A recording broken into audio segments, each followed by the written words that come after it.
What's up guys, Benny here, and in today's video I'm going to be going over the top 5 meta loadouts for long range in Warzone 2 Season 2, so you know exactly what class setups and what weapons you should be running to get the most amount of kills and wins that you possibly can. So I'm going to kick off with my first meta loadout, which includes the brand new assault rifle with Season 2, the Hemlock AR, which kind of feels like the original Kilo from Warzone 1, or, right, if you're a real OG in the Call of Duty scene, the Remington from Call of Duty Ghosts. And this build is ridiculous. Like, if I just show you straight away in the gun range, it's got like no recoil, a little bit of a slower fire rate, but that's more, especially if you're playing on Ashika Island, it doesn't matter because your damage output is going to give you those really fast time to kills. But the build you want, you've got the Cronen OP muzzle, which is then tuned towards gun kick control, just to make it really easy for you to manage. And then on the left-hand side, I kind of leave it exactly how it is so it doesn't bounce around.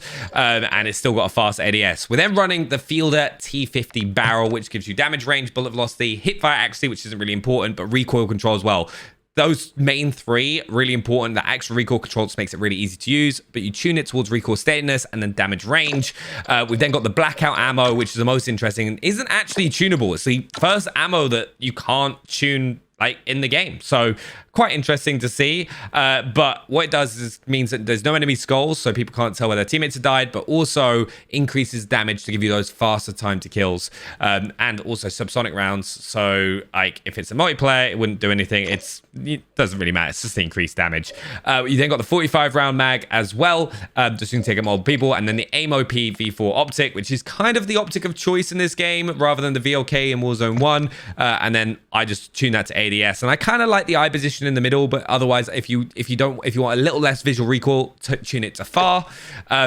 Then I pair that with the Metal Basilisk. All these long-range loadouts I'm going to have paired with a pistol. The Basilisk is what I personally rock, which is the Revo LSD-7MW laser, the Briston HTA trigger, snake shot ammo, rapid loader, and the RO99 grip. With the amount of water on Ashika Island especially, not as much on Al Mazrah, the Basilisk pistol is going to win you a lot of games. But let's move on to my second long-range meta. It is, of course, the one-shot sniper. I'm sure you've heard about this. The incendiary rounds allow it to one-shot kill at a pretty long range.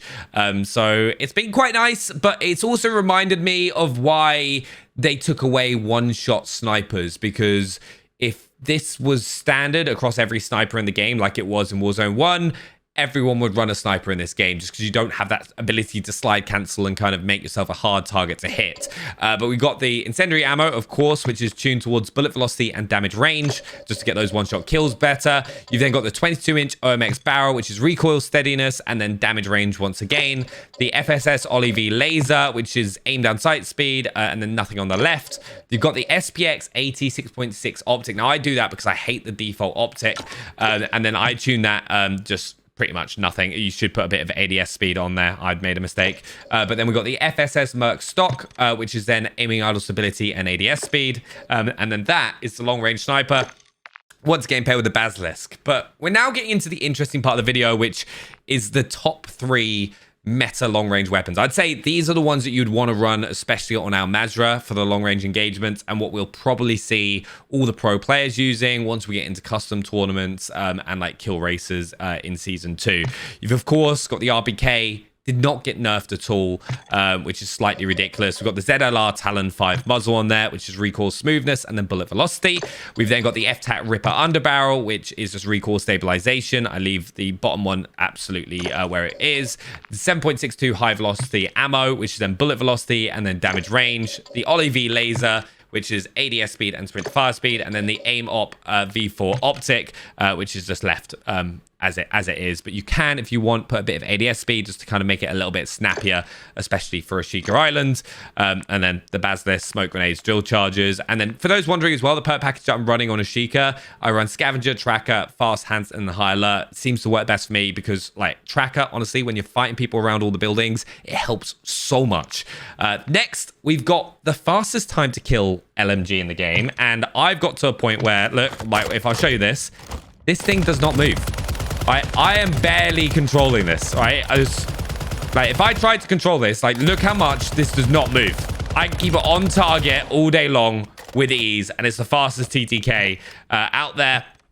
The build you want, F-Tat Ripper muzzle, then it's the recoil smoothness and bullet velocity, 26.5 field pro barrel, which is recoil steadiness and then aim down sight speed, the SA side grip, which is then aiming out stability and recoil stabilization, the high velocity rounds, which is bullet velocity and then recoil smoothness, and then you've got the aim OP V4 optic to round it off. And then once again, same sort of setup on the basilisk and the smoke grenades, frags, and then the perk package.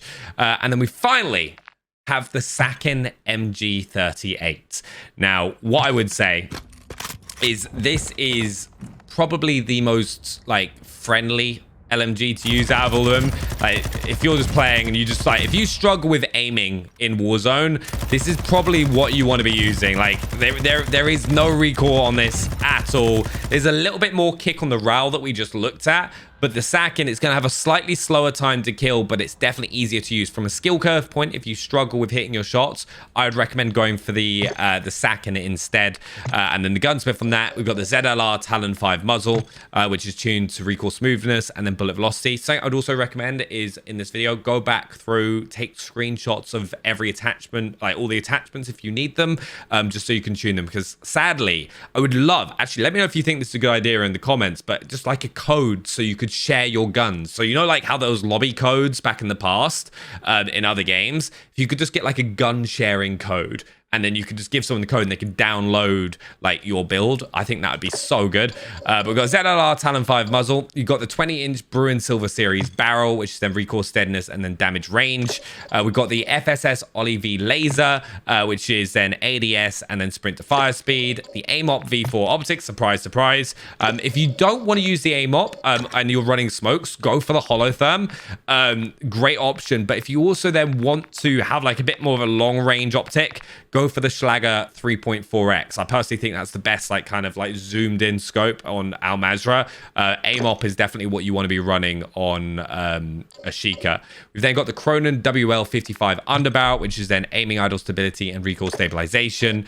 And then that is the build for the Sakin. Now, honestly, out of all of these, how I would rank them, I would say the RPK still number one. Like you can take a look at this. This is gonna like absolutely shred all day every day. Like, it's just easy to use. I think the fact that you've got a 75 round mag, it's a bit more mobile than the other SMGs, so you can get away with a bit more. The Hemlock, a lot of fun to use on a Sheikah, especially. There's like not much recoil here, nice and steady. MCPR is probably going to get fixed pretty soon, so take advantage of this whilst you can. But as you can see, like, super clean optics, nice clean iron sight, very easy to use, good ADS, and then yeah, then the RAAL is there. So guys, yeah, let me know what you think about them. Hope these long range loadouts help you out. Subscribe if you're new, smash that like button whilst you're at it, and I'll see you next time. Thanks for watching.